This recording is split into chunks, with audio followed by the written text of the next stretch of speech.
Hi lovely people, welcome and welcome back to my channel. Often, there are times where we hear a song that we love, but what really moves us is the artist that is featured on it, that takes a song to an entirely different level. So today, I wanted to highlight a couple of artists who I feel completely dominate almost each and every song that they are featured on. I was inspired to do this video when I saw a post on Reddit that discussed songs that have an unnecessary feature, which was then followed up with a spin-off thread of songs where the feature is absolutely integral to the song's success. I won't be able to cover every single artist and every song that they were featured on, but I will highlight a few songs that stood out to me and deserved its flowers. It wouldn't be right if we did not start this video off by recognizing the queen of rap. From the moment Nicki stepped on the scene, I am pretty sure everyone knew she would be a superstar. She brought and continues to bring a unique essence and charismatic aura to each song, whether it is her own or someone else's, and most times she makes me forget that she is the featured artist. Her presence is so domineering to the point that you know she is the main attraction. Before her debut album, Pink Friday, even dropped in November 2010, Nicki made her legendary mark on Kanye West's song Monster. The posse-cut third single from his My Beautiful Dark Twisted Fantasy album, also featuring Jay-Z, Rick Ross, and Bon Iver, was an iconic and historical moment for Nicki. She was practically a rookie on the scene, and she showed out with her impeccable storytelling, her cadence, flow, alter egos, and her ability to seamlessly compete with other hip-hop heavyweights featured in the song. Recently, Rick Ross spoke on Nicki's iconic moment by saying, quote, "Just to be in the studio and me to actually watch and just to see everyone's reaction, I was just happy I was there to witness that moment in hip-hop," unquote. On the 7th anniversary of the verse in 2017, Nicki spoke on Instagram by saying Kanye was indecisive of whether to add her verse to the song, and Nicki had to convince him to do so. Nicki later became the first female rapper to perform at Yankee Stadium alongside Jay-Z and Eminem. I'm happy Kanye kept her verse because it definitely changed the course of hip-hop history. Another song that Nicki is featured in that really does not get the love it deserves is Take It to the Head by DJ Khaled, also featuring Chris Brown, Rick Ross, and Lil Wayne. This may be an unpopular opinion, but I think this song has one of Nicki's greatest verses. Though this song was panned by critics, the production and inclusion of Nicki made it memorable. Once again, she is surrounded by hip-hop heavy hitters, but even though this song may not be as widely recognized, this is definitely one where Nicki elevated the song. There are so many iconic Nicki feature moments to highlight, but one of my all-time favorites would be Nicki's verse on Transformers by Future. Her verse literally stopped me in my tracks. She wrote the beat so effortlessly and sounded unbelievably confident and refined. The way she switched up her flow several times was unparalleled. I love the entire song, but this is one where I have to skip to Nicki's part and continuously rewind so that I can listen to it over and over again.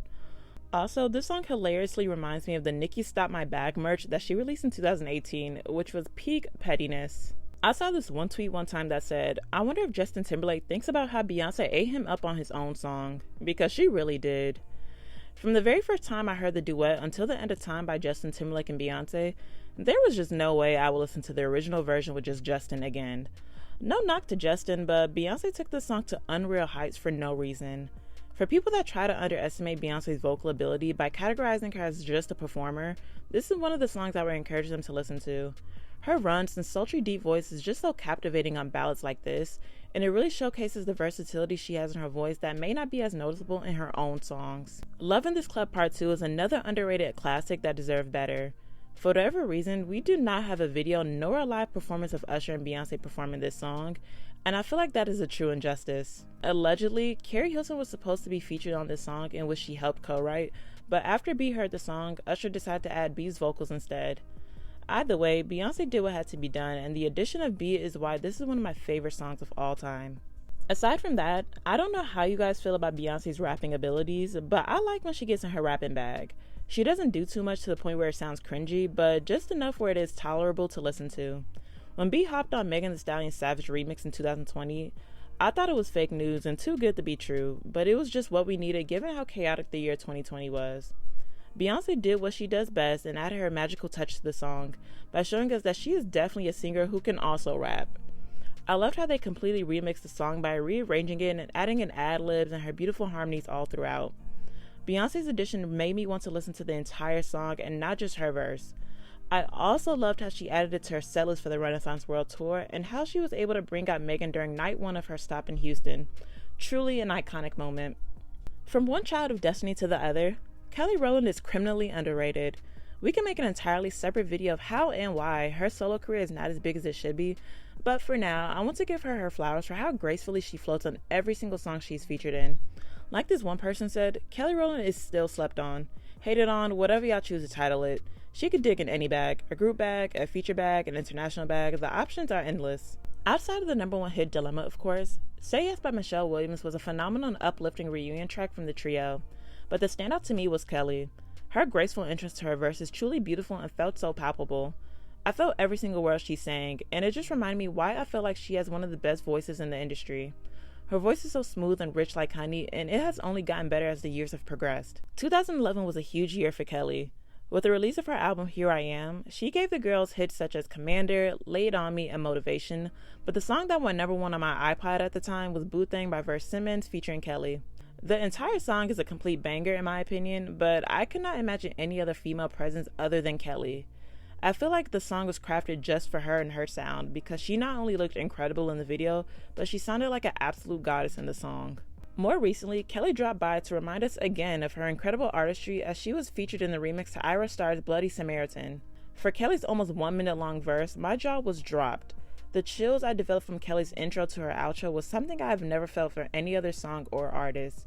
She really took listeners on a sonic, lyrical, and vocal journey that felt so immersive. In an inexplicable way, Kelly just smooths out the song, but gives it a new life that far outweighs the original version. Like this one tweet said, Kelly Rowland's verse on Bloody Samaritan remix is too smooth and exceptional. Her voice is heavenly. Ira Starr chose the perfect artiste for the song. Hopefully one day the world will give Kelly her flowers because she is just one of one. I feel like Hayley Williams is severely underutilized as a featured artist on songs.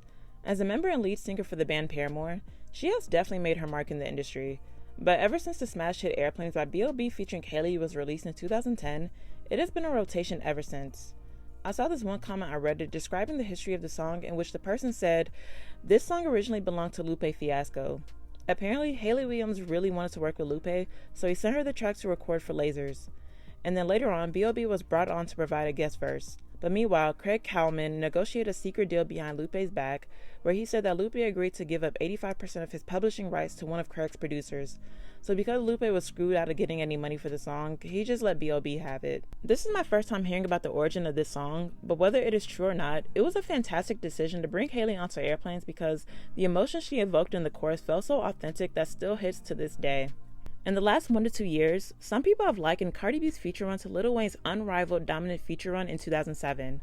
While I don't agree with that, I definitely think what Cardi has done during this time while we impatiently wait for her sophomore album is give a rap masterclass on how to penetrate a song with bars, charisma, and confidence. I briefly talked about this in my June new music review when I touched on the Put It On The Floor Again remix, but as this one tweet said, Cardi B is getting away with not dropping a sophomore album because she's been killing features for 5 straight years. This is insane. It has been a year since Tomorrow 2 by Glorilla and Cardi B was released, and to this day, I still have not heard a verse, male or female, go as hard as Cardi B did. This may be a reach to some, but I put her verse up there in the Mount Rushmore of verses right next to Lil' Kim and Mobb Deep's Quiet Storm remix. 2 Hall of Fame features that stood on its own and have stood the test of time. I did not know nor think Cardi could surpass this moment with Tomorrow 2, but with her most recent features on Lotto's Put It On The Floor Again remix and Fendi the Rapper's Point Me To, it showed me that Cardi has greatly improved her lyricism and delivery, which further excites me for her forthcoming album. I saw another tweet that said, Cardi B is like the featured fairy godmother to the rap and R&B girlies, and I love what it's done for all of their careers. Smart moves on all ends, and they're giving us hits. We saw with Megan, Glorilla, Normani, Summer Walker, and now she got Lotto. What a time. You can tell Cardi's a real girl's girl, and it shows in the effort and personality she pours into each song she's featured in because it quickly becomes a viral or a Billboard hit. 2018, as well as the last 2 years, J. Cole has been on an absolute tear with his feature runs. There have been way too many iconic verses to count, but what will forever be a standout classic verse to me that was integral to the success of a song would be his collaboration with 21 Savage on 21's song A Lot, released in 2019. Like this one tweet said, J. Cole versing A Lot will forever be a moment. Talking about someone with foresight. Go run that back right now and tell me you don't feel different. Everything about that song is top tier, but the way J. Cole weaved together such a masterful story of so many different topics and elements really gave me chills and highlighted how there aren't that many rappers who can emote and narrate a story so eloquently and passionately. In addition to that, London by Bia featuring J. Cole, released in 2022, was one of my favorite collaborations that year. Fans of Cole already know how much of a wordsmith he is and how his rhyming scheme is unmatched, but he was on another level with this track. His lyrical versatility was all over this entire song, and you could tell he gave 100% effort with his verse, and it definitely shows with how excited he said he was when he first heard the song. He said, quote, "When the thought and conversation came up about me adding a verse, I was excited but genuinely nervous because I didn't even see how the song could be better after what she did to it. I didn't want to F nothing up. I'm grateful I ended up catching the right wave," unquote. There are so many more noteworthy features from Cole this year alone, but these are two I felt deserved the spotlight, as well as an honorary mention for his verse on Wale's Poke It Out. I understand if Rihanna doesn't want to release a full body of work anymore, but I really wish she would do more features. Nowadays, any connection Rihanna has with music is like finding an Easter egg, but I guess that is what makes me appreciate her older music even more. One of my favorite features from her would be on Wale's Bad remix released in 2013. I think this may be an unpopular opinion because it seems like a lot of people prefer Tiara Thomas' version on the original, but I feel like Rihanna's version was so dynamic and raw. But I think Wale accomplished his mission by capturing two different feelings and emotions from each version. Both versions showcase the depth in R&B and hip-hop that is truly missing, but the remix from Rihanna is just a 10 out of 10 for me. To this day, when it comes on the radio or on the playlist, it will never get a skip. It is easy to say in hindsight now, but when I first heard Drake's extended verse on Rick Ross' song Aston Martin Music, I felt like he would be around for a while. I saw a comment where someone described this era from Drake when he still had that freshman ambition. The way he painted such a beautiful story on top of this immaculate production is nothing short of a masterpiece. I was so happy when Drake put the extended version titled Paris Morton Music on his 2019 Care Package compilation album because for whatever reason, it was not available on streaming. Out of the hundreds of songs released from Drake, I think this is his most timeless sentimental song and simply one of his best intros and outros we have ever gotten from him. Drake was on an incredible feature run in 2018 and 2019, but another one of my all-time favorites would be Big Amount by 2 Chainz featuring Drake. The song truthfully speaks for itself, but this is another one that sounds better as time progresses. Drake's verse is an all-timer and shows how much Drake respects and cares about his craft. It's nonsensical how this song did not chart on the Billboard Hot 100 because this was easily one of the best songs that came out in 2016.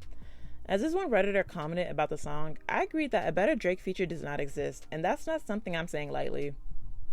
I know I'm leaving out so many incredible artists and iconic features and collaborations, but if we were to highlight everything, this video would be never ending. As I was researching and going back into the archives to discuss certain songs, it reminded me that we would probably never see a legendary feature run like Lil Wayne in 2007. The publication Vibe even created a spread of his best songs Wayne dropped that year, without him even dropping his own project. My all-time favorite will always be You by Lloyd, but that type of dedication and love of his craft shown from Wayne definitely cemented him as one of the greatest rappers of all time. During his TV One Uncensored episode, Wayne said, "I was only acknowledged for 77 of them, but nah, it was 100. That's real. That was an amazing moment and an amazing time. That was true.